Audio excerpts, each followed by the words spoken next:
আসসালামু আলাইকুম viewers, welcome to my channel. আমি কাউসারা নূপুর আজকে খুবই জনপ্রিয় এবং পছন্দের একটি স্ন্যাক্স নিয়ে এসেছি, আর সেটা হচ্ছে চিকেন ফিঙ্গার।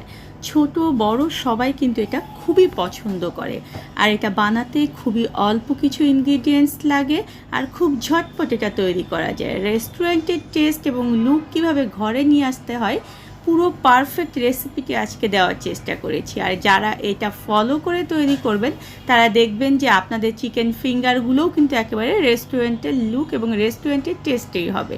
আসুন দেখে আসি এর একেবারে পারফেক্ট রেসিপি। চিকেন ফিঙ্গার করার জন্য দেখুন যে আমি চিকেনগুলোকে ঠিক ফিঙ্গার স্টাইলে কেটে নিয়েছি, আর এটা কিন্তু বোনলেস চিকেন হতে হবে। সবচেয়ে বেস্ট হয় হচ্ছে চিকেনের যে ব্রেস্টের মাংসটা, বুকের মাংসটা, সেটা যদি আপনারা ব্যবহার করেন। আর অবশ্যই কিন্তু সবগুলো চিকেনই এভাবে লম্বা লম্বা করে আপনাদেরকে কেটে নিতে হবে। দেখুন, আর এটা লম্বা লম্বা করে কেটে নেওয়ার জন্য অনেক ছোট ছোট পাতলা পাতলা পিস হয়, আর সে কারণে এটা অনেক ক্রিস্পি হয় এবং খেতে অনেক মজা হয়। এখন এটার জন্য ফার্স্ট কিন্তু আমার লাগবে বাটার মিল্ক, আর বাটার মিল্ক ঘরে খুব সহজে আমরা তৈরি করে নেব। দেখুন, নর্মাল টেম্পারেচারে এখানে আমি 1 কাপ পরিমাণ দুধ নিয়েছি, আর এই 1 কাপ পরিমাণ দুধের মধ্যে জাস্ট একটা উপাদান মিলালেই কিন্তু আমাদের বাটার মিল্ক হয়ে যাবে। দেখুন, 1 টেবিল চামচ পরিমাণ হোয়াইট ভিনেগার আমি এখানে মিলিয়ে দিচ্ছি। দেওয়ার পরে জাস্ট এটাকে মিলিয়ে আমরা 10 মিনিট রেখে দেব। রেখে দেওয়ার পরেই কিন্তু দেখবেন যে এটা একেবারে বাটার মিল্ক হয়ে যাবে। তার মধ্যে চিকেনের মধ্যে আর কি কি মিলাতে হবে সেটা ততক্ষণে আমরা মিলিয়ে নেই।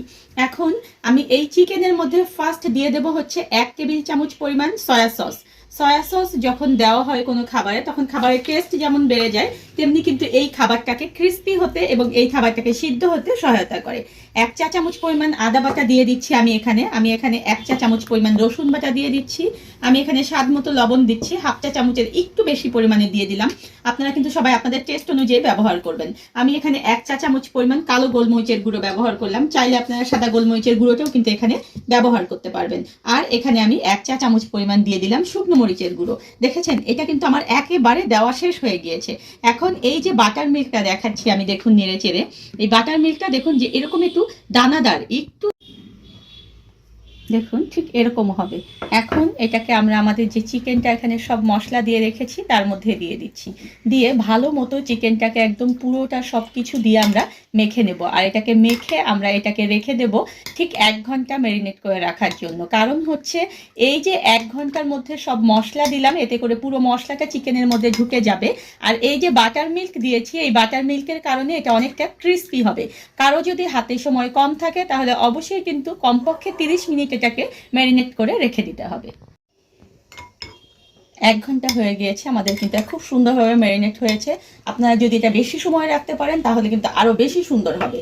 এখন এর কোটিংয়ের জন্য আমরা প্রিপারেশন নিয়ে নিচ্ছি। দেখুন, 1 কাপ পরিমাণ মেজারমেন্ট কাপ দিয়ে 1 কাপ পরিমাণ আমি এখানে ময়দা দিয়ে দিয়েছি। আমি এখানে 1/2 চা চামচ রসুনের গুঁড়ো দিয়ে দিচ্ছি। আপনারা কেউ যদি রসুনের গুঁড়ো না থাকে তবে স্কিপ করবেন, তবে দিলে কিন্তু খুবই ভালো। এই হাইকো রসুন গুঁড়ো যে কোনো শপিং মলে আপনারা এটা পেয়ে যাবেন, আর খুবই কম দাম কিন্তু এগুলো আমাদের দেশে এখন, মাত্র দেখুন যে এখানে 45 টাকা। আপনারা যদি একবার কিনে এটা ব্যবহার করার পর ভালো মতো মুখটা বন্ধ করে নর্মাল ফ্রিজ কিংবা নর্মাল টেম্পারেচারের রুমে রেখে দেন, তাহলেও কিন্তু দেখবেন যে এটা অনেক সুন্দর থাকবে। এখন এখানে আমি ব্যবহার করব 1/2 চা চামচ পরিমাণ অরিগ্যানো। অরিগ্যানোটাও আপনারা শপিং মলে পেয়ে যাবেন খুবই অল্প দামে। 1/2 চা চামচ পরিমাণ এখানে আমি কালো গোলমরিচের গুঁড়ো দিয়ে দিলাম। এখানে 1/2 চা চামচ পরিমাণ শুকনো মরিচের গুঁড়ো দিয়ে দিলাম, আর 1/2 চা চামচ পরিমাণ আমি এখানে লবণ দিয়ে দিয়েছি। আপনারা যদি কেউ চান যে আপনাদের কাছে এত কিছু নেই, তাহলে আপনারা এগুলো সমস্ত কিছু অ্যাভয়েড করে শুধু লবণ, গোলমরিচের গুঁড়ো এবং শুকনো মরিচের গুঁড়ো দিয়েই এটা কিন্তু করতে পারবেন, তাহলেও কিন্তু কোনো সমস্যা হবে না। এখন এই যে সব কিছু আমি এখানে দিলাম, এটাকে আমি একটু ভালো মতো আগে মিক্সড করে নেব। ভালো করে মিলিয়ে নেওয়ার পরে এখন চিকেনটা কিন্তু আমার একদম শেষ। ঠিক শেষ মুহূর্তে এসে আমি একটা ডিম দিয়ে দেবো এর মধ্যে কোটিংয়ের জন্য। এই ডিমটা যদি দেন তাহলে দেখবেন যে এই চিকেনটার চারপাশে এই যে আমরা কোট করব, এই কোটটা অনেক ভালো মতো লাগবে। এবং সবচেয়ে আরও একটা ব্যাপার হচ্ছে, এই দুধ এবং ডিম দেওয়ার জন্য এই যে চিকেনের ব্রেস্টের মাংসগুলো আমরা ব্যবহার করেছি, এটা অনেক ক্রিস্পি এবং নরম হবে। এখন এই যে চিকেনটা আমরা একদম সুন্দর মতো ম্যারিনেট করে নিলাম, এই চিকেন থেকে দেখুন যেভাবে একটা করে চিকেন আমরা এভাবে ময়দার মধ্যে দিয়ে দেব, এবং চারপাশ থেকে এভাবে ময়দাগুলো উপরের দিকে দিয়ে এটাকে আমরা একটু এভাবে চাপ দেব। আপনারা সব সময় এটা খেয়াল করবেন যে ময়দার গায়ে এভাবে চাপ দেবেন, চিকেনের গায়ে কিন্তু চাপ দেবেন না। তাহলে দেখবেন যে চিকেনের গায়ে এই যে কোট দেবো আমরা, এই কোটটা সুন্দর মতো লাগবে এবং আমাদের এই চিকেনটা অনেক বেশি ক্রিস্পি হবে। ঠিক দেখুন যে ঝেড়ে নেওয়ার পরে চিকেনটা একদম সুন্দর মতো হচ্ছে। কেউ যদি চান যে এটা আবার একটু ময়দা দিয়ে কোট করবেন, সেটাও করতে পারবেন, তবে একবারে করলেও যে একেবারে হবে না তা কিন্তু না। দেখুন এভাবে ভালো মতো প্রেস করে এই যে ঠিক এভাবে ঝেড়ে নিলেই কিন্তু আমাদের হয়ে যাবে। এবং এভাবে কয়েকটা আমরা আগে করে নেব, নিয়ে তারপরে আমরা ভাজতে চলে যাব। আমি বেশ দেখুন যে অনেকগুলো বানিয়ে নিয়েছি, এখন চলুন আমরা ভাজতে চলে যাই। চুলার তেলটার ব্যাপারে বলবো যে তেল সবসময় ভালো মতো গরম করে তার মধ্যে আপনারা আপনাদের ফিঙ্গারগুলো ছাড়বেন। দেখুন দেওয়ার সঙ্গে সঙ্গে বুদবুদ তৈরি হচ্ছে। এর কারণ হচ্ছে যদি আমরা তেলটাকে ভালো মতো গরম করে না দিই, তাহলে এর গায়ের উপরে যে ময়দাটা রয়েছে সেই ময়দাটা একদম খুলে যাবে এবং এর উপরে যে একটা ক্রিস্পি ভাব হবে সেটা কিন্তু হবে না। জাস্ট দেখুন যে 1 মিনিট যখন হয়ে যাবে তখন কিন্তু আমরা এই চিকেনটাকে একটু উল্টিয়ে দেবো এবং চুলার জাল কমিয়ে দেবো। কিন্তু কখনোই এরকম দেওয়া অবস্থায় চুলার জাল কমানো যাবে না এবং তেলটা অল্প গরম অবস্থায় রাখা যাবে না।